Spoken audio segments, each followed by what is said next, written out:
नंदुरबारमधील तळोदा येथे 21 डिसेंबर रोजी जगद्गुरू रामानंदाचार्य नरेंद्राचार्यजी महाराज यांच्या सिद्ध पादुकांच्या दर्शन सोहळ्यानिमित्त गरजू शेतकऱ्यांना फवारणी पंपांचं वाटप करण्यात आलं होतं। त्यातीलच लाभार्थी शेतकऱ्यांनी फवारणी पंपाच्या सहाय्याने फवारणीचं कामही सुरू केलंय।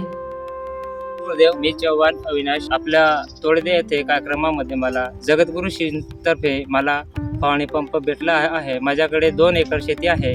माझ्याकडे पहिले फवारणी पंप नव्हता। जगद्गुरू श्रींच्या कृपा आशीर्वादाने हे पंप भेटले। आता मी हे पंपाने माझ्या शेतीमधलं काम करेन। उद्या फुलसिंग बागुल या नरेंद्र माऊलीतर्फून आपल्याला फवारणी पंप भेटलेला आहे।